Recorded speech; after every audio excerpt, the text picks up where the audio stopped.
እንደገና ሰላም ሰላም ሰላም ሰላም ለሁላችሁ ይሁን በማለት ዛሬ እንደገና ጠቃሚ የሆኑ ውይይቶችን፣ ጥያቄዎችን፣ መልሶችን ይዘን ቀርበናል። ምን ይመስላችኋል? Oh, what did I do? ምንድነው? No. ዛሬ እንደገና ይዘንላችሁ የቀረብነው ጠቃሚና ጠቃሚ ነው ብለን የምናምነውን ነው። ጠቃሚ የሆነውን ይዘንላችሁ ቀርበን ነው ያለነው። ይዘን ስንቀርብ ደግሞ በደስታ እንደምትቀበሉንና እንደምታዩት እምነታችን ነው። ይህ በጣም አስፈላጊ ነው ብለን እናምናለን። እንደዚህ አይነት ነገሮች በጣም አስፈላጊዎች በመሆናቸው ተከታዮች እንድትመለከቱ መጽሐፍ ቅዱስን በመጽሐፍ ቅዱስ ላይ ሰዎች ይህን ጀግና ስሙ ነው የሚለው። ስሙልኝ ባካችሁ ስሙ እናንተ ሙስሊሞች። ይህንን ሳታልፉ አትለፉኝ።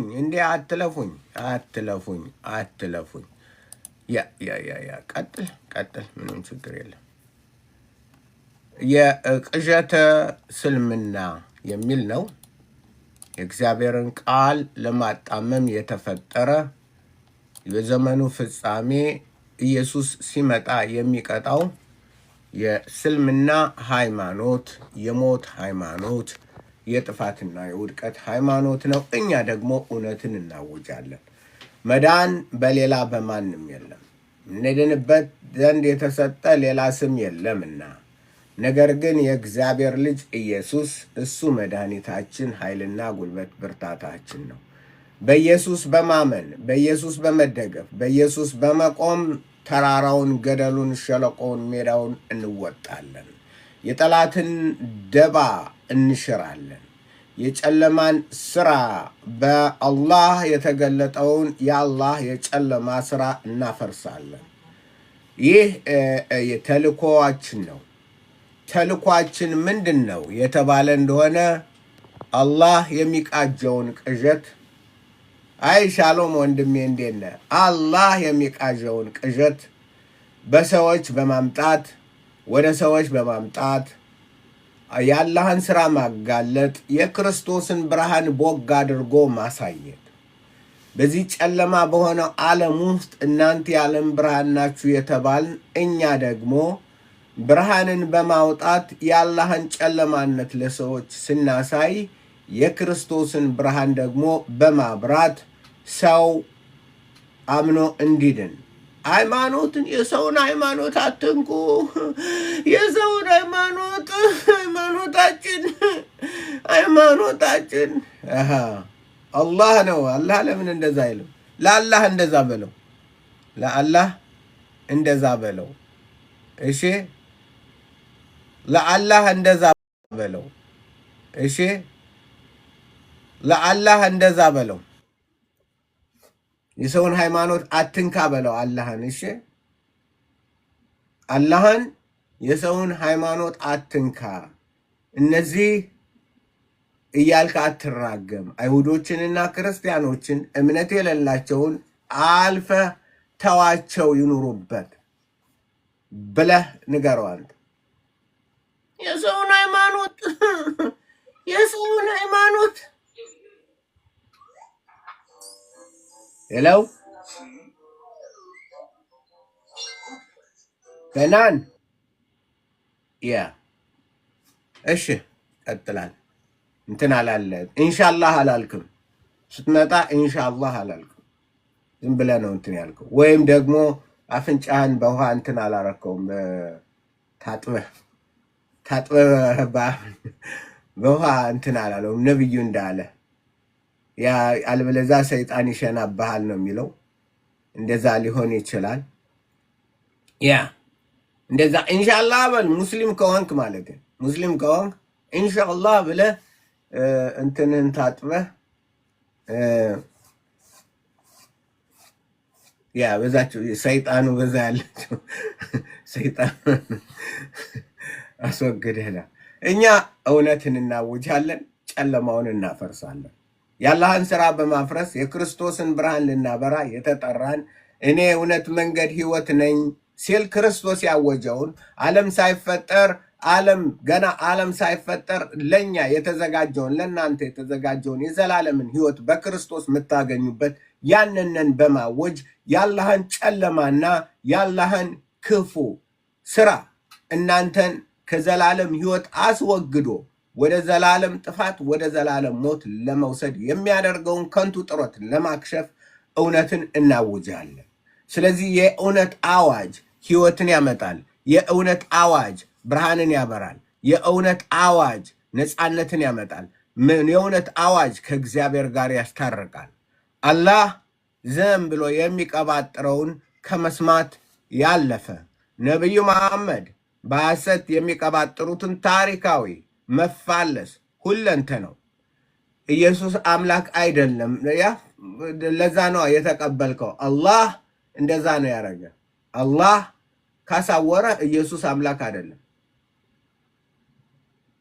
አላህ ካሳወረ ኢየሱስ አምላክ አይደለም። አላህ ያሳወረው ሰው የኢየሱስን አምላክነት ሊያይ አይችልም። ለምን? አቡ ሃይደርን አልሰማም እንዴ? ሸይጣን እንትኖች ጅኒዎች እህቶችና ወንድሞቻችን ናቸው ነው ያለ። ጅኒ እንትን ካለህ እንዴት አድርገህ ነው የምትረዳው? ፕሮፊት መሐመድ ጥሩ ነው። ፕሮፊት እቀበለዋለሁ። ፕሮፊት አትራፊ ነው። ለምን? አንደኛ አይኑ ያረፈባትን ሴት ሁሉ መውሰድ ይችላል። ሁለተኛ ከዘረፋው 1/5ኛውን ይወስዳል። ሶስተኛ ከዘረፋው ከወረራው መካከል የተገኘው ምርጡን ለሱ ይወስዳል። አራተኛ ማንኛውንም ሴት ያለ ደወሪ ሳይሰጥ እንትን ማለት ይችላል። አምስተኛ እናትና አባቷን ነብዩ ከፈለጋት እናትና አባቱን መጠየቅ የለባትም፣ ሴክስ ማድረግ። ስድስተኛ ካባንም እየዞረ ሴክስ ማድረግ ይችላል። የነብዩ ልዩ ጥቅሞች በጣም እልቀ መሳፍርት ናቸው።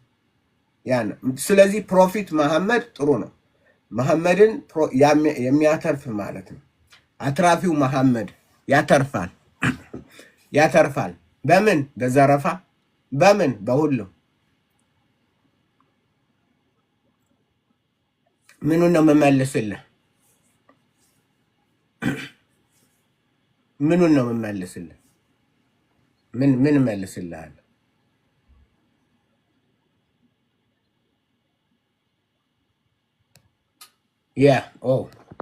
እንትን አደረገው እንዴ?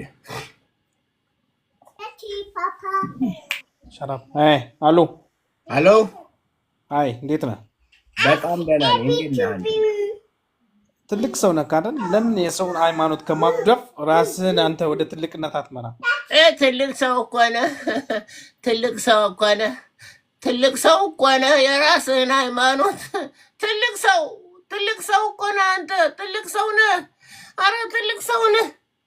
አላህ ትልቅ አምላክ አይደለ እንዴ የምትሉት?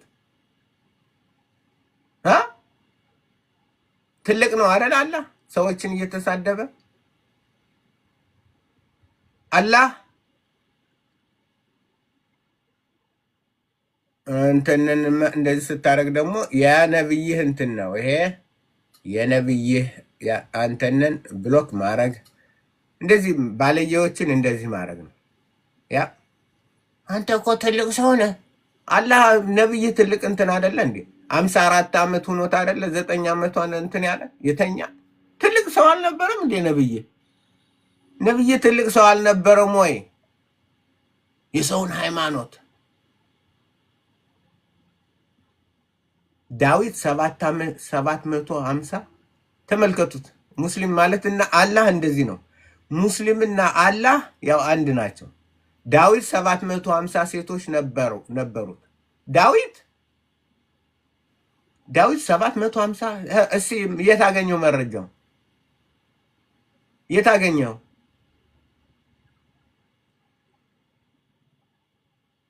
የታገኘው ዳዊት 750 ሴቶች ነበሩት ሚል ያው አላህ ዝም ብሎ አይደለም እንት የሚለው የሚቀባጥረው እናንተም እንደዛ ነው። ስለዚህ እውነቱ ሲታወጅ ይሄ ነው። ክርስቶስ መድኃኒት ነው። ከክርስቶስ ውጭ መድኃኒት የለም። ሊያድናችሁ የሚጠራ የመዳንን በር የከፈተላችሁ የዘላለም ሕይወትን ይሰጣችሁ ዘንድ የሚጠራችሁ የእግዚአብሔር ልጅ ኢየሱስ ነው። መጽሐፍ ቅዱስ አለ። በመጽሐፍ ቅዱስ የተሰጠን መጦ ቃሉን የሰጠን በነፃ ሁለንተናችን ያድነን ዘንድ እኛን ያድን ዘንድ ወደዚህ ዓለም የመጣ ወደዚህ ዓለም አንተን ፈልጎ እኔን ፈልጎ ሊያድነን የመጣ ጌታ ኢየሱስ ክርስቶስ ነው። ኢየሱስ የጌቶች ጌታ ነው። ኢየሱስ ክርስቶስ የጌቶች ጌታ የነገስታት ንጉስ ነው። በእርሱ የሚያምን ሁሉ አያፍርም። ያ በኢየሱስ ክርስቶስ ፍሬ ከርስክ የሆነ ትምህርት የለም። እንደዛ የለም። የነቢዩን ሽንቴን የጠጣ ሰው ሆዱን አያመውም፣ ውስጡን አያመውም፣ በክፉም አይጎዳም ብሎ የሚል ምን አይነት ነቢይ እንደሆነ ነው የሚያሳይ። እንደዛ አይነት በኢየሱስ ክርስቶስ የለም። መሐመድ ግን እንደዚህ አይነት ቆሻሻ ነው በሁለንተ ነው። የሰውን ሽንት ጠጦ ምንም የሚያገኘው እንትን የለም። ሽንት አያድንም። የነቢይ ሽንት በለው፣ የምን ሽንት በለው፣ የግመል ሽንት በለው። ኧረ ተው የተረጎምኩትን ሄድና እንትን በለው። አረቡ ነው፣ ከአረበኛ ነው የተረጎምኩት። ሄድና ቪዲዮውን ተመልከተው።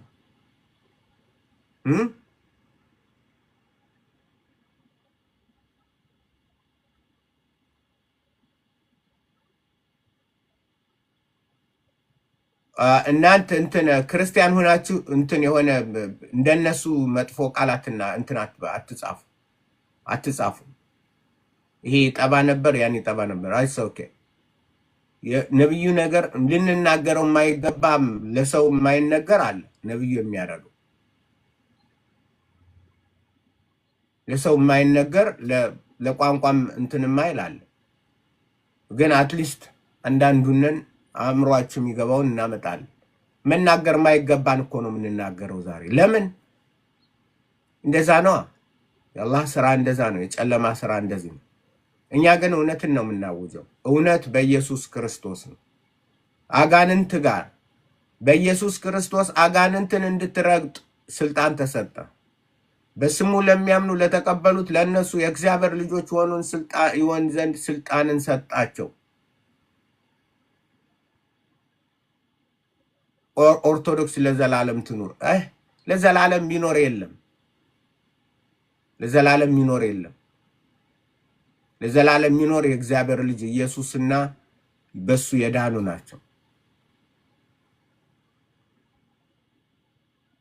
በሱ የዳኑ ናቸው። እውነቱን እንትን አትበል። መጽሐፍ ቅዱስን አውጣና አንብብ። ለሃይማኖት ሳይሆን ለዘላለም ጌታ ለዘላለም ንጉስ አንተ ቃል ግባ። ከእግዚአብሔር እማራለሁ፣ በእግዚአብሔር ቃል እኖራለሁ፣ እግዚአብሔርን እፈልጋለሁ በል።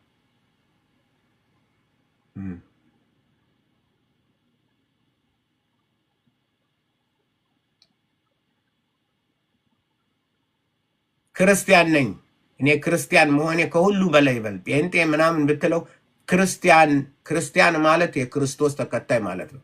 ከዚህ የበለጠ አስደናቂ አስገራሚ ስም የለም። ክርስቲያን ነኝ።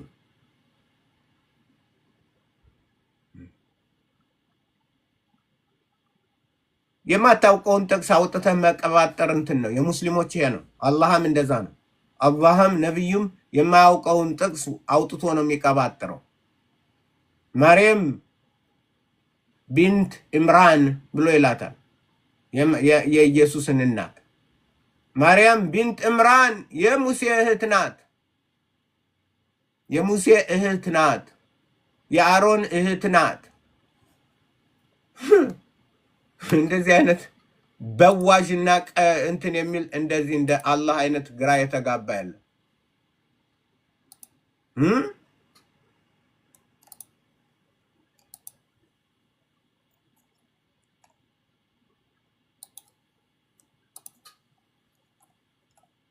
ዛሬ በአረበኛ የተረጎምኩት ያንን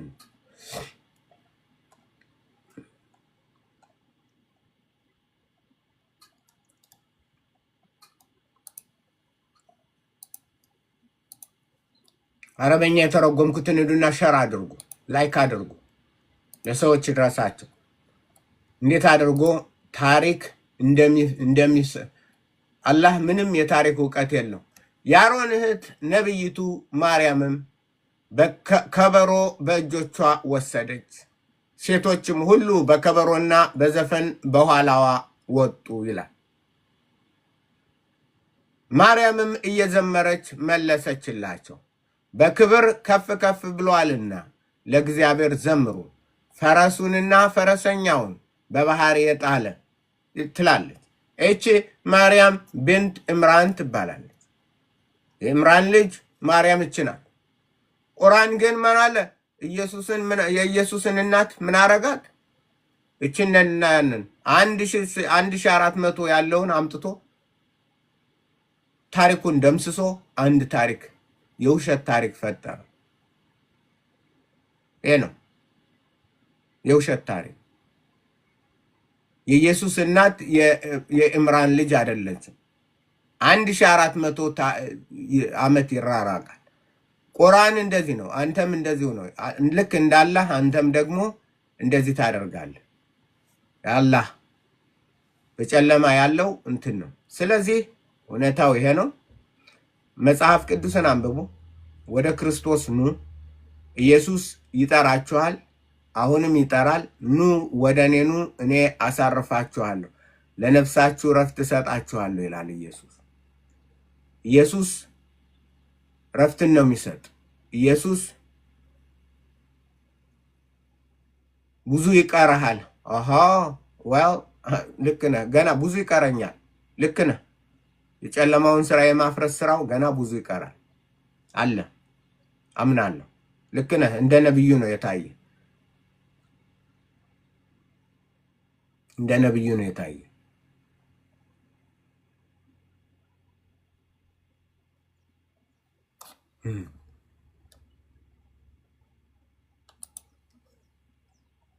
እና ዋናው ምንድነው? ወደ እውነቱ መምጣት፣ ወደ ኢየሱስ መምጣት፣ ወደ በረከት መምጣት፣ ወደ ዘላለም ህይወት መምጣት። ያ ነው ዋናው። ያነ ነው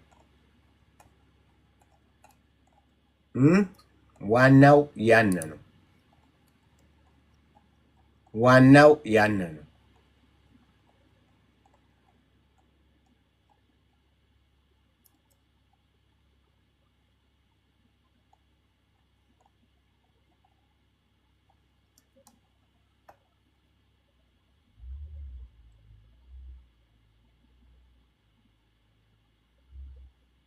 ይኸውላችሁ አላሁ ሐሰኑን الخالقين አሕሰኑን አልኻሊቂን ከፈጣሪዎች ሁሉ የበላይ ነው። አንድ አምላክ አለ ይላል ሙስሊም። አላህ ደግሞ አይደለም ይላል ቁርአን። እንደዛ ነው የሚለው። the best of the creators የፈጣሪዎች የበላይ የሆነ የፈጣሪዎች ሁሉ የበላይ ነው። ኩል አላሁ አሐድ ይላል በሌላ ቦታ። አላህ አንድ ነው ይላል። እዚህ ላይ ደግሞ ቁርአን 23:14 ምን ይላል? እኔ ከፈጣሪዎች ሁሉ የተሻልኩ ነኝ። አንድ አምላክ አለኝ ይላል። ስንት ፈጣሪ አለ? ስንት ፈጣሪ ነው ያለው?